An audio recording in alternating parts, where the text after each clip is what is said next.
Good morning. I'm going to give everybody a couple minutes to get on here. I know this looks different than what you expected so far. Every single week seems to change, and so we're just trying to adapt. And at the end of the day, as much as worship and being able to watch our praise and worship team lead us, man, it gives me chills just to think about it, because they are so awesome and so talented and definitely doing what God's called them to do. We just felt like that we were putting them in danger by continuing to do what we did. So at the end of this video, we're going to post some songs that were pre-recorded from a previous service, just to give you the opportunity. Hey, we don't want to do anything to hinder, and we want to do everything to help. So that's what we're going to do for right now. And you know what? Next week might look different. I can't tell you, but for right now, that was the best that we thought we could do. I'm sorry I'm running a little late this morning. I know we're a few minutes late, but traffic was terrible getting here this morning, and so it kind of held me up a little bit. But I'm sitting in my living room. I'm just late. I'm sorry, guys. But a couple announcements real quick I want to go over. So if you don't know, there's a women's small group that started on Zoom that meets every Tuesday at 2 o'clock, and Caitlin Carpenter is leading it.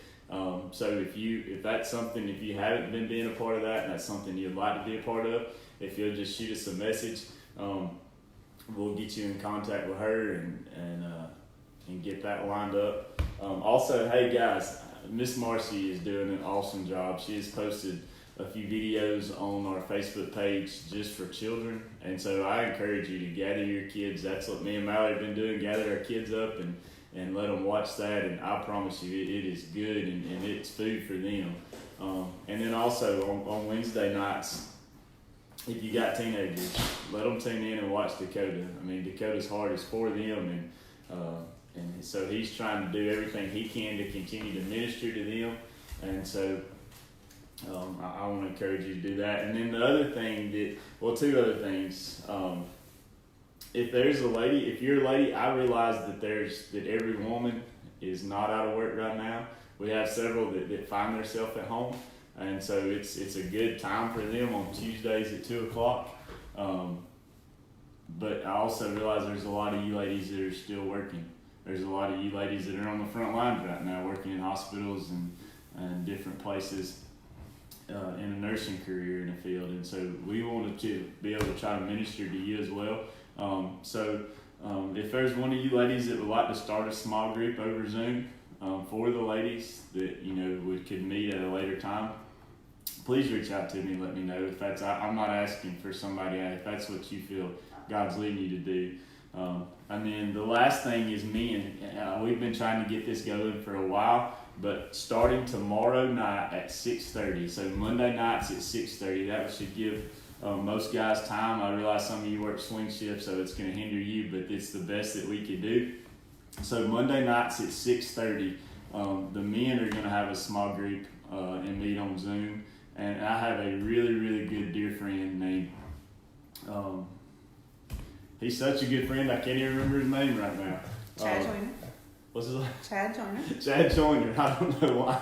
I love that song again. I could hit a rock from my house to his, but he's such a good friend I couldn't remember his name. But Chad Joyner has got a message that he wants to share. So I can't do this if my wife's going to keep laughing at me.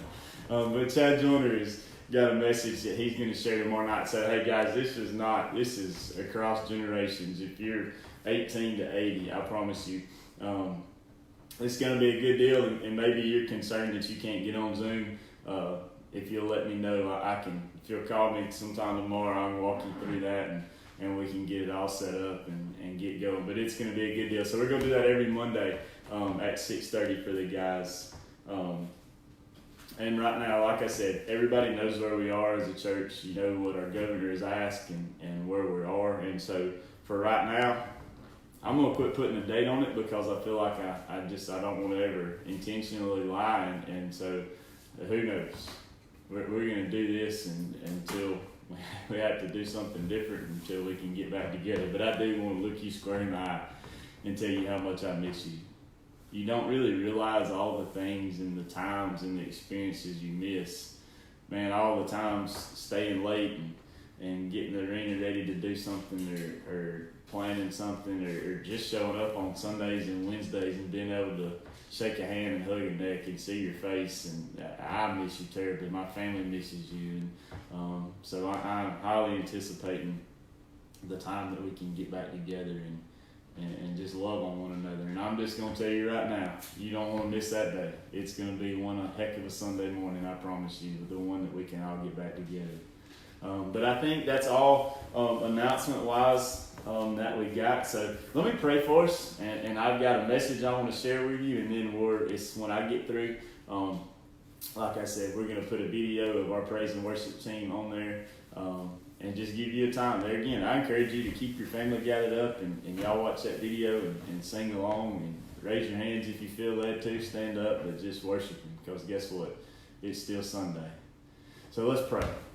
Father, I just come to you this morning. God, I thank you for who you are. God, I know this doesn't look like church, anything we ever imagined it would be.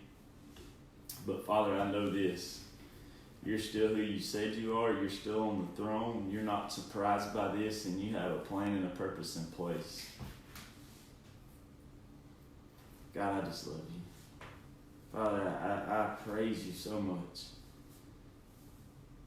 Man, I ask you to forgive me, God, for all those things that I might not even know about this morning. Anything that's going to hinder me having a direct path with you, God. Father, I just, right here in front of the whole world, I ask you to forgive me, God. I know that my shortcomings and my failures, Father, I'm sorry. God, I pray you would bless your word. God, I pray that, man, what's going to come out of my mouth will be impactful to others, but not because it's my opinion, because it's your word. It's been around for thousands and thousands of years, and it's still changing lives. Father, I pray right now for all those that are getting up and going to work every single day, taking care of the sick. God, for those that are taking care of those that are homebound. Father, I pray right now that you just surround them with an army of angels. God, that you would protect them, that you would guide them. Father, I ask too, Lord. God, I pray you just get me out of the way this morning. Sitting at my daggum dining room table, God, I just pray you get me out of the way. Father, you would speak in a way that would be impactful, God, that would be encouraging. And I ask these things in your precious name. Amen. Well, guys, I got to tell you, it's been a struggle this week for me for two reasons. Number one, we all know what today is, right? Today is Palm Sunday. So as a pastor, you know, sometimes these days are the hardest for me because, you know, whether it's Father's Day or Mother's Day or Easter or Christmas or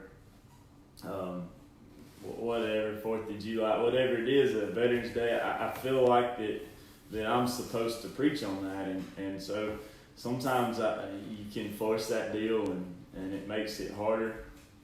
But then there's also something in my life that this time of year represents, and it's not just sometimes it falls before or after Easter. This week it happened to fall right in the middle of it, and so it's something that I feel like God allowed me to go through that I always want to share.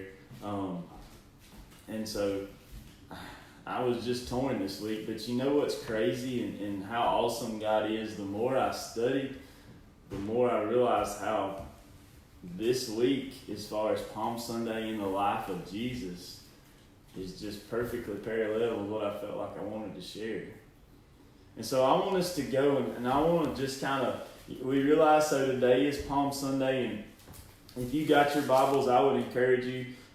So like theoretically, if you look in Mark or Luke, I read through Luke this week, but in Luke chapter 19, verse 28, the subtitle of my Bible is Jesus' Triumphant Entry. And so I just want to read this to you, and then I want to share something else. But in Luke chapter 19, verse 28, it says, "After telling the story, Jesus went on toward Jerusalem, walking ahead of his disciples. As he came to the towns of Bethphage and Bethany on the Mount of Olives, he sent 2 disciples ahead. He said, "Go into the village over there," he told them. "As you enter it, you will see a young donkey tied to that one, tied there that no one has ever ridden. Untie it and bring it here. If anyone asks, 'Why are you untying that colt?' just say, 'The Lord needs it.'" So they went and found the colt, just as Jesus had said. And sure enough, as they were untying, the owners asked them, "Why are you untying that colt?" And the disciples simply replied, "The Lord needs it." So they brought the colt to Jesus and threw their garments over it for him to ride on. As he rode along, the crowd spread out their garments on the road ahead of him. When he reached the place where the road started down the Mountain of Olives, all of his followers began to shout and sing as they walked along, praising God for all the wonderful miracles they had seen. "Blessings on the King who comes in the name of the Lord, peace in heaven and glory in the highest." So today, 2020 years ago, he comes into town, and so he sends the disciples to get this donkey. And I always said this is how I knew that Cowboy Church was the right denomination, because Jesus didn't send them up there to get the old broke nag. He said, "Go get that colt." So he wanted something that was bronky. He wasn't scared. And so that's what Jesus rode through town in. And so everybody loves him, right? He's the greatest thing in the world, and everybody's just praising him. And so, man, what a contrast. Those people didn't understand what was happening. Jesus knew what was going to happen. We knew what happened. But man, what a contrast that 5 days can go through. I mean, and I even think about this. You think about where we are right now. Think about what 5 days behind us look like. What did 10 days behind us look like? I mean, it wasn't that long ago that most of us weren't really worried about the coronavirus, because it was in China and it wasn't coming here, and most of us wasn't worried about this or that. But yet here we find ourselves. But anyway, so 2020 years ago, today, this is what Jesus found himself. People were praising him, they were worshiping, they were just joyful to see him. But yet we all know what Friday brought. We all know what Friday is going to bring. But what happened in between? What happened in between there? And I would encourage you this week, just stop. Go to Luke 19, and you can start right there where I just read, and read all the way through to about Luke 23. I mean, you can read all you want to, but Luke 19 to Luke 23 pretty much tells everything that Jesus did from now up until Friday. And so I would encourage you to read that. But as I was studying this week, I just want to go over some of the high points that I kind of pulled out stuff that Jesus went through this week. So after that, the religious leaders, they try to trap Jesus. They come to him and they try to catch him, and they try to put all this stuff on him. They realize how much everybody loves him, but they also try to trick him into saying something that they could hang him for. And here's the other thing too, as you read through there, here's something else Jesus did. It says Jesus, the story that a lot of us like to share, and this is in Luke chapter 19, towards the end there, where Jesus walked into the temple and they were selling stuff for profit. And Jesus started turning the tables and flipping things over. And that don't look like that sweet little picture of Jesus that's in every church, with his hands folded and just in sovereign. It doesn't look like Jesus, but yet that's who he was. As you read through there, man, there's a story about how Jesus found himself hungry. And so he went to this fig tree, and the fig tree didn't have any figs on it. And so he cursed it. And later on, as the disciples are coming by, they see the tree and it's withered up and dying.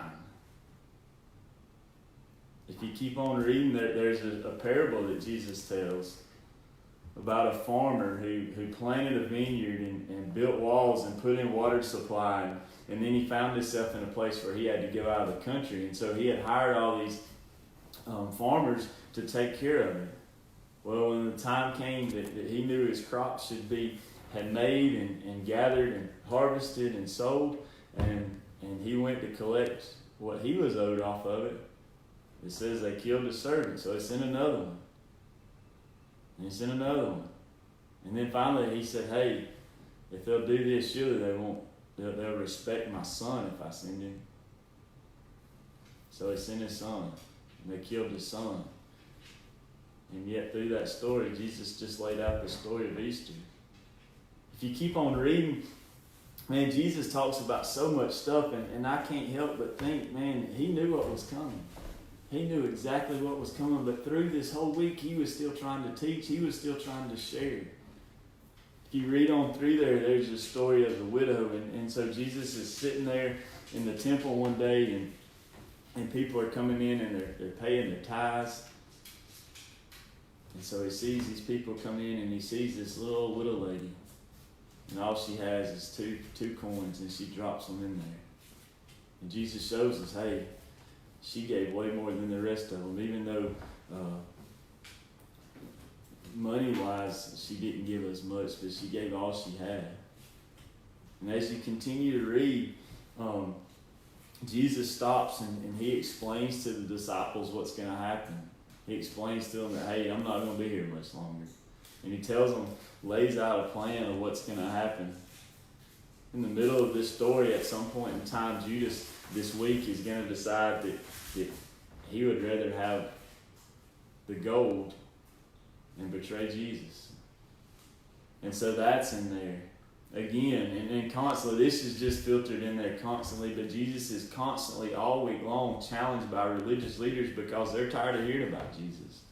They're tired of all the rip-roar and hoo-ha about Jesus. And so they're constantly coming up to him and questioning him and trying to trap him. At one point, Jesus finds himself sitting down at a table to eat. And a woman comes in, and it's with a very expensive jar of perfume, and begins to wash his feet and uses her hair to dry it off. Can you imagine that, guys? I mean, I think we're removed from that, but it blows my mind how, man, dirty my boys' feet can get if we just let them run around outside in the yard barefooted. But can you imagine if there was no closed shoes whatsoever? And so, I mean, it's Jesus, and the Bible says he was 100% God and 100% man, so I know he had to have stinky feet. And they had to be dirty because he was walking around in dirt and dust and mud and muck. And this woman just gets on her knees, and pours perfume all over his feet, and begins to wipe them off. As you continue to read through there, we find where Jesus is finally apprehended in a garden. He's arrested. And he's brought before Pilate and back and forth between Pilate and Caesar. And so finally they say, hey, we'll just arrest him. And they begin to beat him. And they put the crown of thorns on him, and they lash his back open. And finally goes to the cross. See, for me, guys, as I read through all those stories, as I listen to and read how Jesus answered the religious leaders, he just had one thing in mind. He wasn't trying to be a smart aleck. He wasn't trying to be this or that. He was just after their heart. You see, as I read Jesus, and it's real easy to read through here when he went and he cleared the temple, it wasn't that he was trying to be a bad tale. He just wanted their heart. As I read on down through there, and he looked at the fig tree, he was just trying to show the disciples, hey, I just want your heart. You know, if I have your heart, then you'll constantly bear fruit. And it's amazing to me how when he told this parable of the evil farmers, he realized he was just trying to tell a story that they could relate to and say something in a way that they could understand. The fact that he just came because he was after their heart. As I look at the story of the widow, Jesus just tried to show his disciples it wasn't how much she gave. It was just the fact that God had her heart. As you look at Judas, and I can't help but think as Jesus sat down there to eat with them and he knew what Judas was going to do, all he ever wanted was Judas' heart. But in Judas' mind, he wanted to be rich. As I look at that woman, and like I just said, I can't imagine. But can you imagine how much of that woman's heart God truly had? For her to get on the ground and use the most expensive thing that she had to wash his feet. as I watch as Jesus endured being tried, beaten, and hung on the cross. All I can think about is he was just showing us how much he loved us, because he was after our heart. There's another story that has nothing to do with Easter in Genesis chapter 22. And this is the story of Abraham and Isaac. Abraham takes Isaac up, and for you that don't know the story, Abraham was old. I mean, he was old, like way past the age of being able to conceive, and so was his wife. And so finally God had blessed him with a child. And so he says, hey, I want you to sacrifice your child. And as you read through there, Abraham never balks. Abraham gathers his servants and grabs Isaac up, and they get a donkey and they head out and they stop and cut some firewood. And when he sees where he's going, he tells his servants to stay there, and he takes Isaac up there. And even Isaac, as they're walking up there, he knows there's supposed to be a sacrifice. But yet, they continue. And they get there, and he builds an altar and puts the wood on there, and it says he ties Isaac's hands and feet up and he lays them on the altar. And God says, stop, dude. Stop. Because see, it was never about Isaac. It was always about Abraham. Yesterday, we did something that we do every year. Yesterday was Cooper's 8th birthday.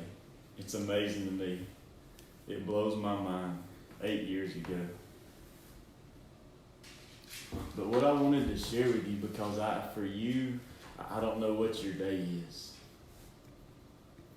But Wednesday of this week is my day.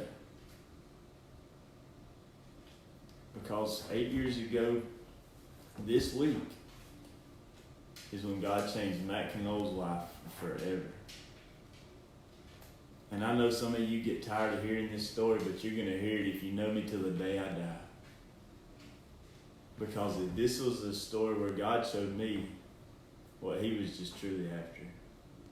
So we had Cooper in the hospital, and everything was fine, and we had him in the afternoon, and so we stayed the rest of that day, and the next day, and then the next day we got to come home. And everything was great, and people came by, and so we stayed here a whole day, and then early that Sunday morning, Mallory woke me up, and she said, Cooper's got a fever of like 103 or something.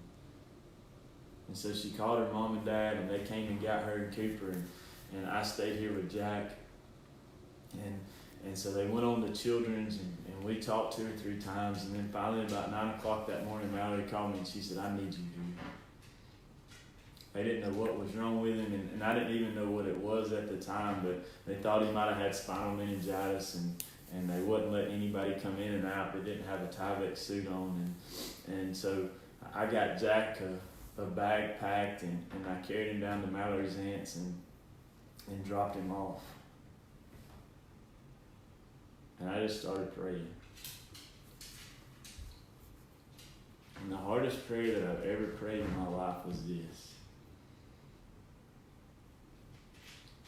I knew that I couldn't walk in that hospital room, because, you know, as Christians, a lot of times we like to say it's all going to be okay, it's all going to be okay. And not all the time does God have a plan that's okay, that looks okay for us. But I knew I couldn't walk in that hospital room and look my wife in the eye and tell her it was going to be okay if it wasn't. And so I began to pray, God, hey, if it's not your desire for this little boy to make it, please let me know. I need to know. But here's the hardest part of that prayer. God, if he's not going to be okay, if this little boy that's only 4 days old that I already love with so much of my heart is not going to live, then I'm going to be okay with you. You see, guys, it was never about Cooper. It was about me.